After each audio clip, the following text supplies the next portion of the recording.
You got to be a real one for this. Here goes. Curtis Barbershop. Yeah, y'all know, you know. My guy, you know. How about a little street called Rozier? Yeah.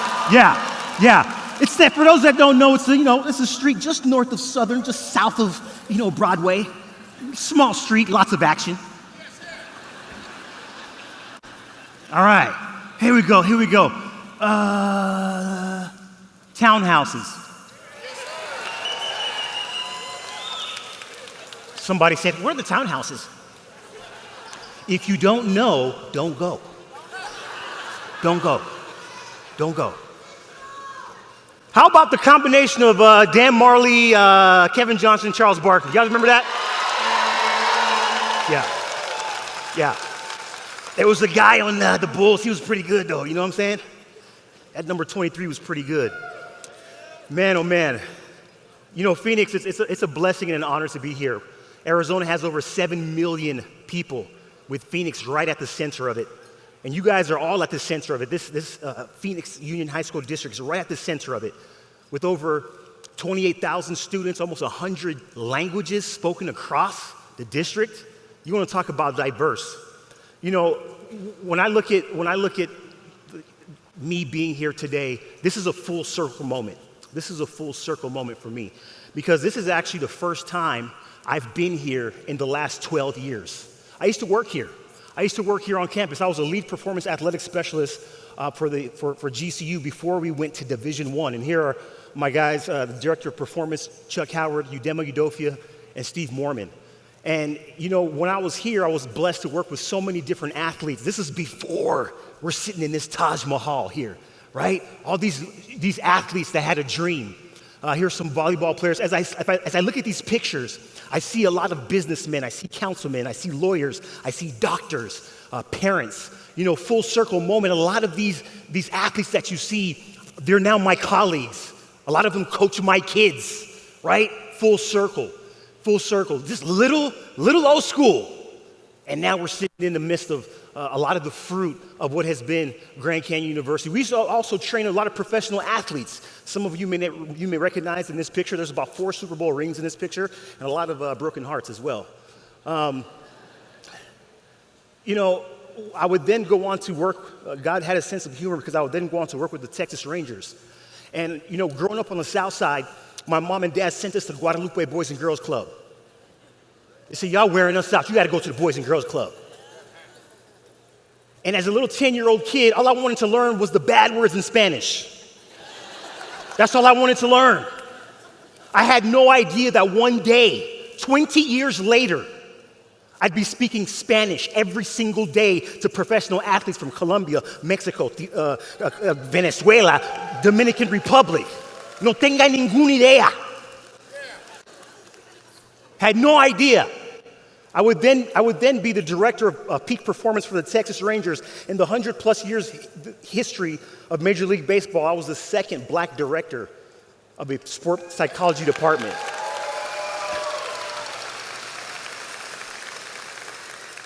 Just a little kid from the South Side.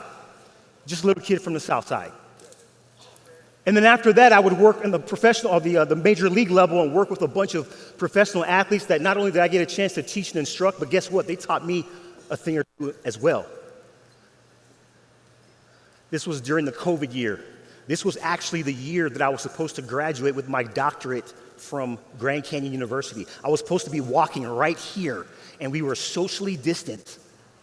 Social distancing. And to say that I am honored to be here with you today, 12 years later, is an understatement. I'm honored to be here with you all today.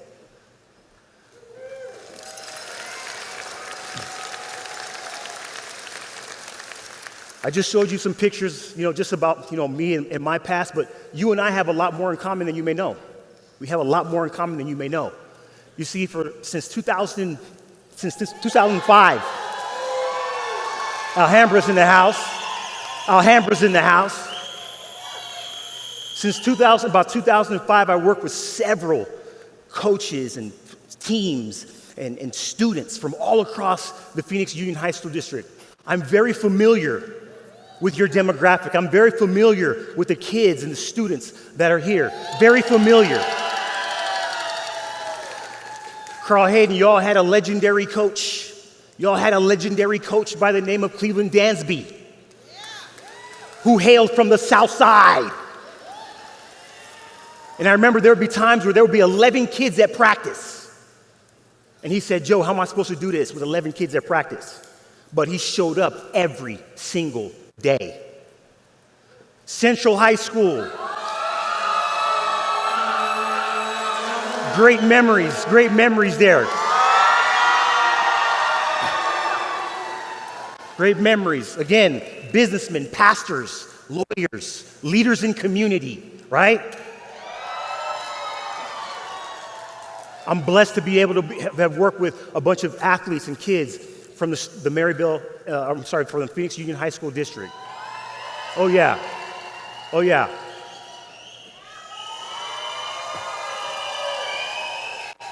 Couple more here. Trevor Brown. Yeah. A lot of these young men, some of them are in the room today, but again, they're leaders. I'm going to talk about the importance and the power of education here today.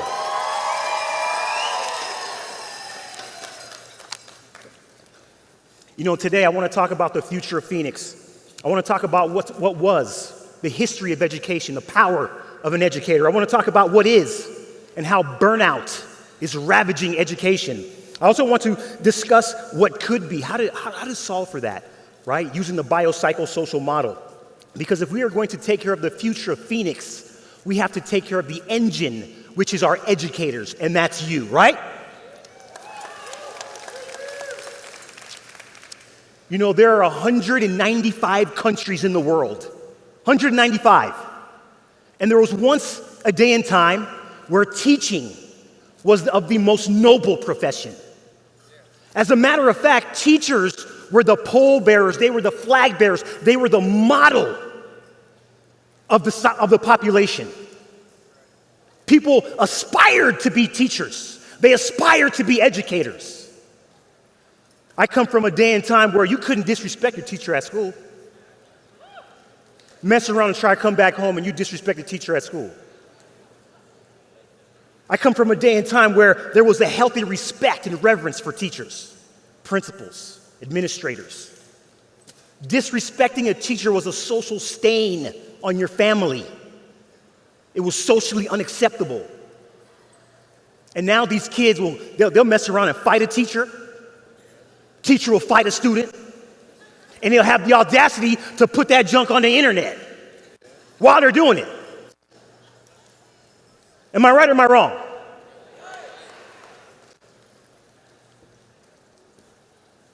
Throughout the history of time, we've seen great teachers. We've seen bad teachers. We've seen flawed teachers. There are no perfect teachers. We're not perfect, right? I'm reminded of Booker T. Washington. Booker T. Washington, who understood the power of education so much so that he fought to secure it for himself and for others. As a teacher, as an educator, you never know who's going to walk through your classroom. You never know who's going to perform the next big thing, innovate the next big thing. The instructor on the left and the instructor on the right both had the same pupil. The instructor on the left said that this particular pupil was lazy bones. Didn't have a bone for mathematics in his body. He was always skipping lectures. The teacher on the right encouraged this pupil. They disagreed, but this famous pupil credited him for some of the innovations that would soon become, rather, the theories of relativity and beyond. That famous pupil was none other than Albert Einstein. Can you imagine being on the wrong side of history with Albert Einstein?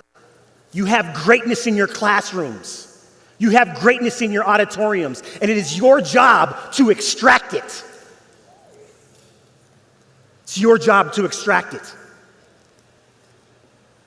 I'm reminded of Mother Teresa, the 5-foot champion from Calcutta, who famously said that by birth I am Albanian, by citizenship I am Indian, as to my calling I belong to the world. You see, we all know about Mother Teresa's, causes to obliterate poverty and to help the less fortunate. But very few people know that Mother Teresa was an educator. She was a teacher for 20 years. She was a headmistress for 20 years. If you've been teaching for 20 years here, I want you to stand up, please. 20 years. You've been an educator for 20 years. Stay standing. Wow. Yeah. That's commitment. Thank you. That's commitment right there. I'm reminded of Jaime Escalante, who would totally transform the East Los Angeles community by offering AP calculus, refusing to set a low bar, and impacting countless students and changing the trajectories of their families. You see, ladies and gentlemen, educators are essential. They're essential because they preserve culture. Educators are essential because they propel generations. Educators are essential because they inspire change, they mold mentalities, and they restore learning that was lost. You, my friends, are essential. You're essential. You should be appreciated way more than you are. And I know that we have, Teacher Appreciation Month. Teacher Appreciation Week. I think it's May 7th, Teacher Appreciation Day this year. Some of you all may get lucky enough if you get a Starbucks gift card for $5. Right? But you are appreciated. You are making an impact. Well, you say, oh, you know what, Dr. Igono, I don't know, I'm not making an impact. I'm just trying to get through to Joaquin and Sylvia in fifth hour. I'm trying to impact them. I'm telling you right now, Joaquin and Sylvia, you're impacting them. I'm telling you right now that Joaquin and Sylvia are listening to you. Sometimes behind the toughest exteriors lay the softest hearts. Behind the toughest exteriors lay the softest hearts. One of the best compliments you will ever receive as an educator is when that student comes to you 1 year, 3 years, at graduation, 15 years from now, and says, you know what?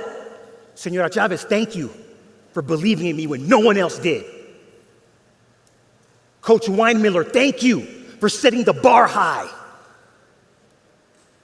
Mrs. Dunbar, thank you for speaking those words of life when I was thinking about death.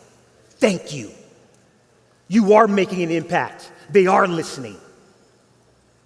Several years ago, when I was the director of peak performance for the Texas Rangers, I would engage with, the players, the staff. I was in the food room. I was in the weight room. I flew with the team on the plane. I was everywhere with these guys. And I had good engagement with the players, really good engagement. Guys would come into my office, we'd go out to eat, this, that, and the third. There was one player that didn't necessarily engage. From another country, highly paid, all-star, highly respected. He would see me, I would see him. It was cordial. Hey, Joe, what's up? Hey, what's going on? What's going on? Year 1, nothing. Year 2, nothing. Year 3, I come to the line before the game. We're about to play somebody in Arlington. I come to the line. The guys are warming up, BP. He comes over to me, he said, Joe. I said, what's up? He said, I need you to talk to my son. I said, you talking to me? He said, I need you to talk to my son. He's making some bad decisions right now. I said, all right. Shoots me a text. I'm driving to his house. I'm looking around the neighborhood. I'm like, house was as big as this auditorium. Come in. I'm like, do I take my shoes off? Dang, man. He brings me in. He said, what do you need, Joe? He said, you need a marker? You need a dry erase board? What do you need? And then the craziest thing happens. He brings his entire family, his wife, all of his kids, sits them down. He looks at them in the face with a stern face, with a stern look. He said, Josiah, I want you to teach them what you teach us. I share that story because he was watching me for years. But he trusted me enough with his family. There are students right now that are watching you right now to see if you're a teacher of their word. There are students right now to see that if you can be trusted. They're testing you, and you are making a difference. You are making an impact. The average teacher will impact over 3,000 students in his or her career. 3,000. And with all the paraprofessionals, teachers, administrators, principals within the Phoenix Union right now, with almost 4,000 employees, ladies and gentlemen, that's over almost 10 million people. 10 million.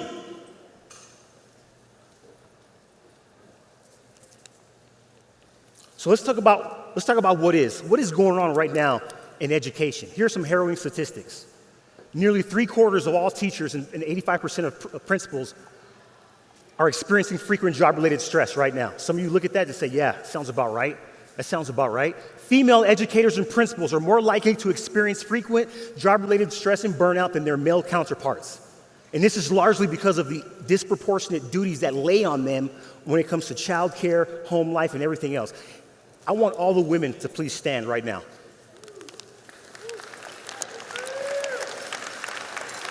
Yes, give them a hand. I want you to stay standing. Please stay standing.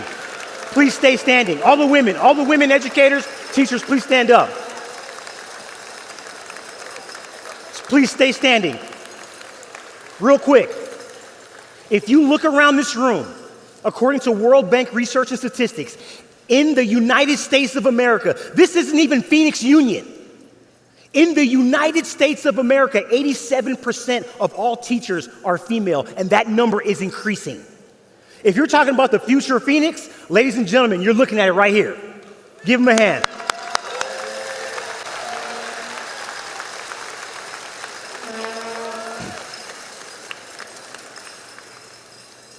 Teachers have reported as many as 27 hours of additional work without pay.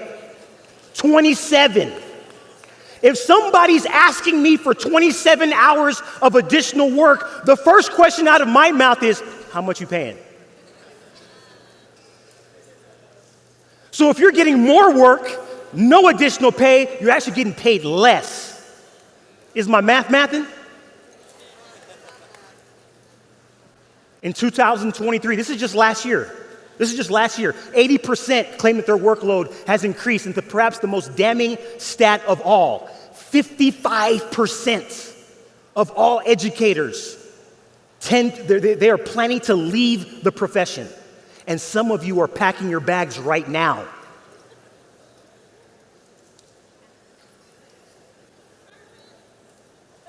I hear some smirks because it's true. If I were to cut this arena in half and just step over here for a few steps, guess what?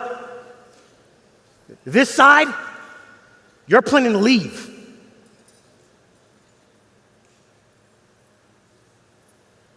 You're planning to leave. That's impactful when you think about it. Very impactful. There are also external factors that we have to deal with as well. HRC 2060, with all the undocumented families, is going to directly impact this union, this Phoenix Union High School District. School choice is bigger than ever. I come from a day and age where you went to school where you lived.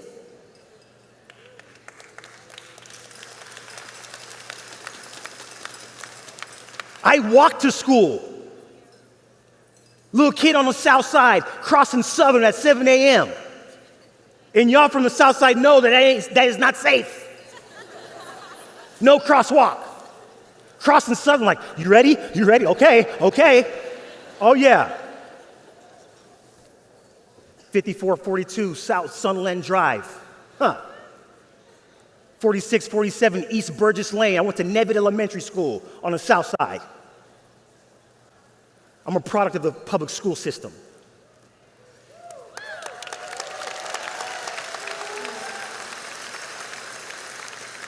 Education, it doesn't matter. Oh, private school, oh, charter school. Education, quality of education comes down to who? Y'all. If we have quality educators, they're going to give our kids quality education. Empowerment, ESA scholarships, the money, always the money trail, right? And student circumstances like homelessness, poverty, food insecurity are really ravaging what is going on in public education. And the culprit, ladies and gentlemen, is burnout. The culprit is burnout. That's the culprit. It's not what they're doing in Tempe Union High School District, or it's burnout. The grass is never greener on the other side. The grass is green where you bring the water.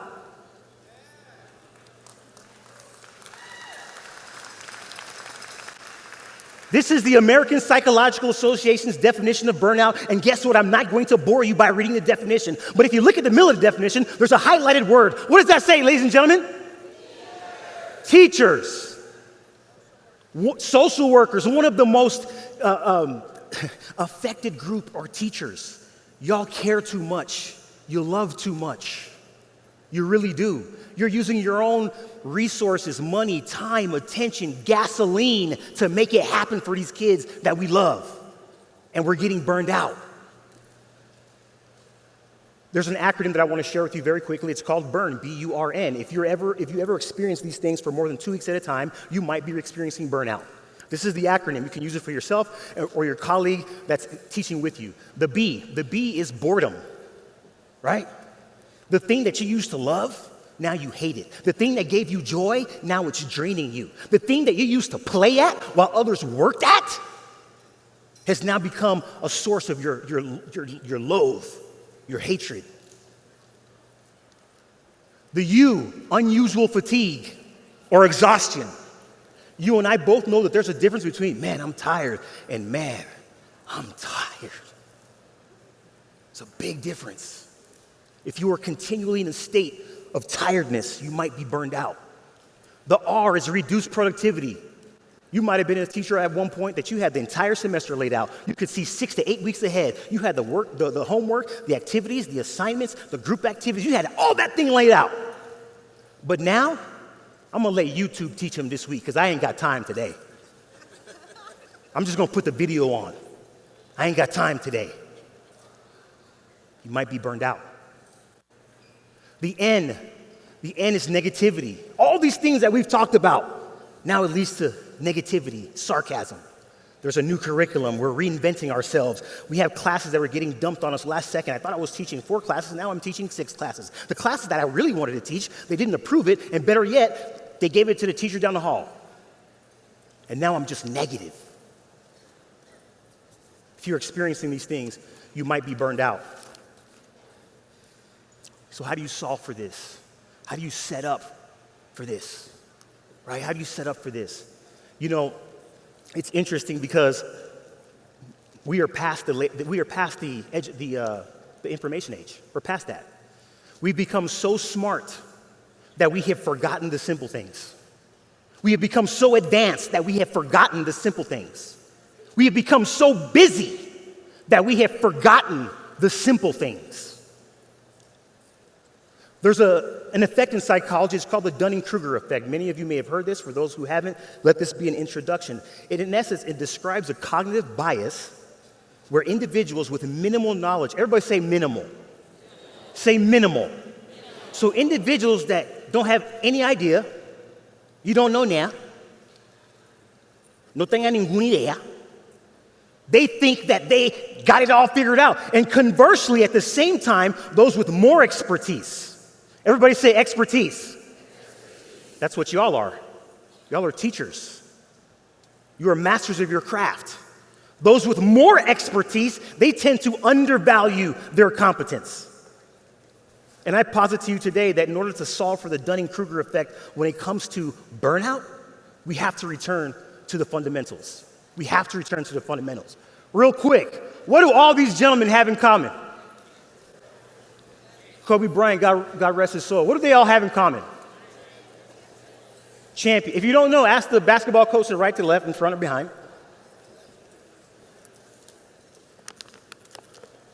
They're all champions. More specifically, they're all 5-time champions. The two on the top arguably did it a little bit more flashy. The two on the bottom, Tim and Steve, they did it quietly. And whereas some of them may have more points, more assists, rebounds, blocks, whatever the case may be, they all have 5 championships. They're all equals. But I posit to you today, again, to solve for the Dunning-Kruger effect, to get back to our fundamentals, the 4 of these gentlemen, they all had fundamentals. All of them. They could all pass, they could all shoot, they all had great footwork.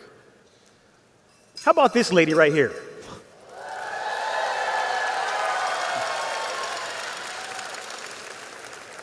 She's doing tremendous with a messed up leg and everything. At 60%, she's better than like almost all the world, right? If you look at Simone Biles, we always see her on commercials, we see the highlights, we see the Colgate smile, right? We see the interviews. But did you know that you and I have never seen Simone Biles compete for more than 3 to 4 minutes at a time? Did you know that? Her floor routine is a little over 2 minutes. Her vault happens in seconds. Balance beam, same thing. We've never seen her compete for more than 3 to 4 minutes at a time. But what we don't know is that she spends about 6 to 7 hours, 6 to 7 days a week in the gym. And you know what she's practicing? Fundamentals. She's practicing fundamentals. In order for us to solve for the Dunning-Kruger effect, in order for us to solve burnout, we have to return to the fundamentals. Miles O'Brien, aviation analyst, he said something that was very powerful. He said that the reason that, how many of you all have ever heard the term fly? Can you hear me? Mic check. Okay. How many of you all have heard the term, it's safer to fly than to drive? Raise your hand. It's safer to fly than to drive. Okay. How many of y'all hate flying? Raise your hand. Be honest. You hate flying. Okay. Yeah. The reason why it's safer to fly than to drive is because the flight industry is rooted in redundancy. Furthermore, there's redundancy behind the redundancy. So what we've done is we've stripped away all variables. We've stripped away all the variables. You're not going to get pulled over for going 700 miles an hour in the sky. Don't have to worry about traffic jam. Don't have to be a defensive driver. We're going to get these beautiful people from point A to point B. Fundamentals. And I know that within the Phoenix Union High School District, there's a teaching and learning framework that has been set up for you all to make sure that, guess what? We're not overvaluing our competence, and it also keeps us grounded at the same time. The reason I share all these examples is because if we are going to take care of the future of Phoenix, we have to be the best version of ourselves, and we have to make sure that we're returning to the fundamentals in terms of how to take care of ourselves.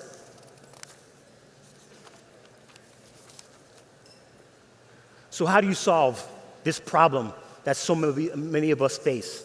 I posit to you today that the biopsychosocial model is the best way. Bio, your mind. Bio, your body. Psycho, your mind. Social, your environment. Health, whether it's physical health, spiritual health, mental health, it's a byproduct of everything that you have done or have not done up until that point. You can never go to the store and say, hey, give me 1 of these, 2 of these, and 3 of these, and I'll be healthy. That's not how it works. Whatever you have done or not done to that point will result in whether you're healthy or not. In performance, we have a saying. Dr. Eric Cobb says this. He says, the body that you have is the body that you have earned by the way that you've continually moved. The body that you have is the body that you've earned by the way that you continually move. I say this. The mindset that you have is the mindset that you've earned by the way that you've continually thought or reacted. And so when it comes to the biopsychosocial model, I'm going to share with you all some things that have helped countless others, and I hope that it helps you. I usually teach on 27 of these areas, but today I'm not going to do that. I'm just going to ask you a few questions as we get ready to close.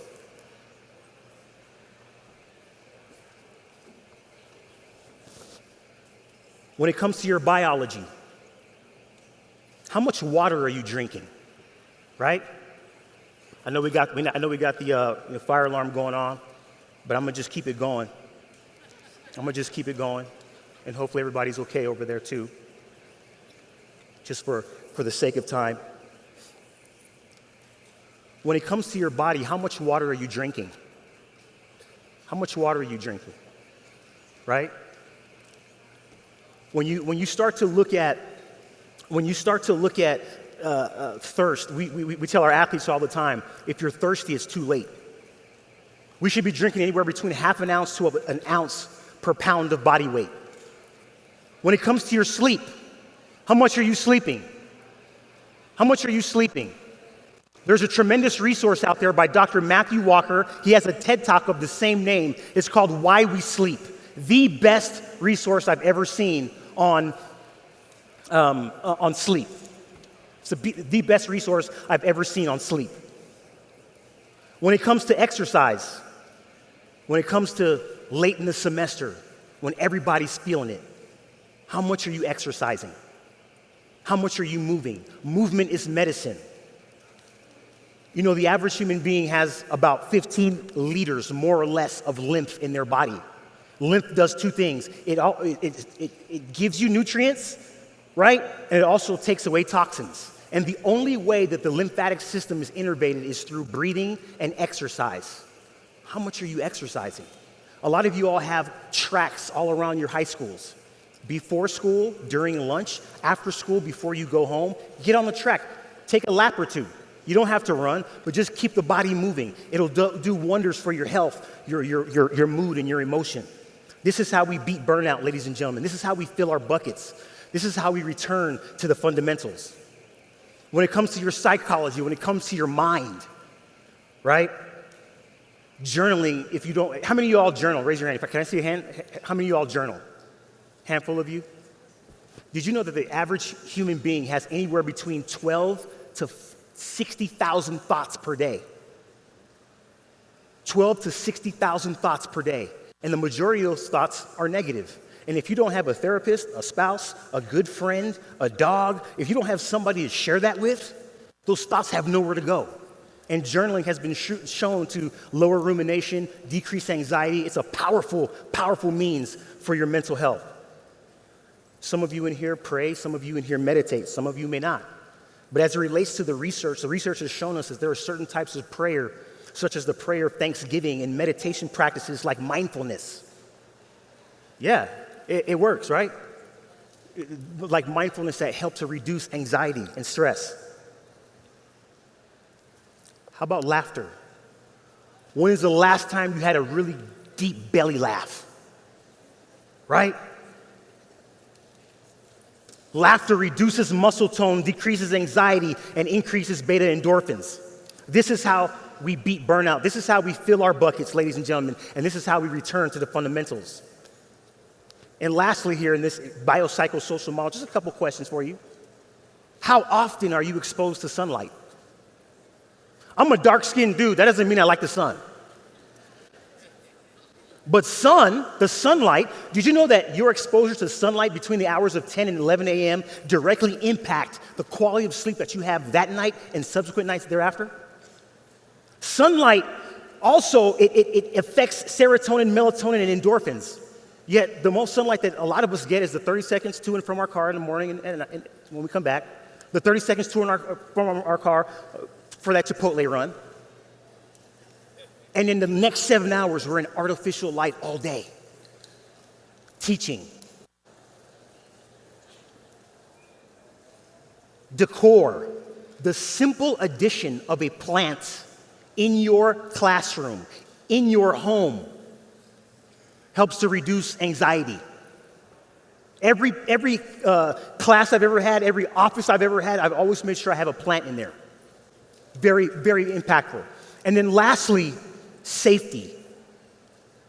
Safety is a way in the biopsychosocial model in which you can replenish and fill your buckets. Many of you here are bastions. You are safe places, students, faculty, staff, and the like. One of my mentors told me a long time ago, he said, Josiah, in times of peril or in times of plenty, people always run toward two things. They run toward love and they run towards safety. And whether that safety is psychological or whether it's physical, it never fails. And my question to you is this: where are you running to? Who are you running to? What are you running to fill your buckets? Is it healthy? Is it unhealthy?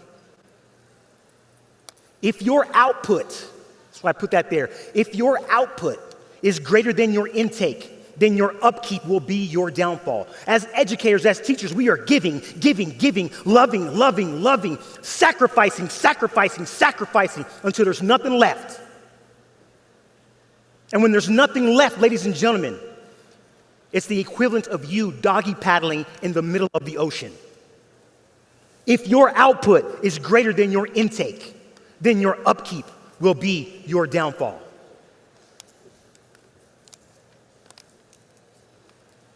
I wanted to leave this slide here as we get ready to close.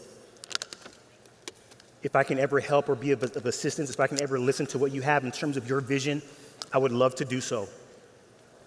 Today we've talked about the history of teaching, the honor of teaching. We've talked about what burnout is and how left unchecked, it's ravaging education. 55% intend to leave. 55. And hopefully you've been reminded today of some ways that you can return to the fundamentals. As we get ready to close, you guys have all been tremendous today. I want you guys to give yourself a hand real quick. Give yourself a hand. Yeah.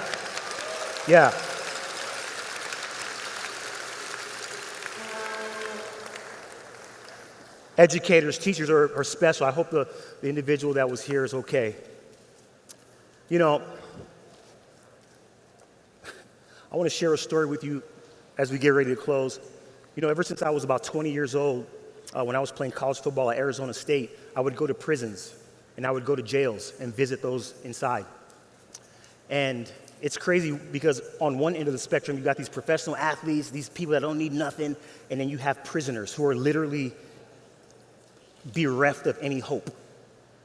And a couple weeks ago, I was at a prison. I'm not going to say the name. And I was in this prison. We had two groups that day. First group comes in. This group was small. And the next group comes in. It's about 20 young men. And this specific prison, the ages were anywhere between 16 and 17 years old.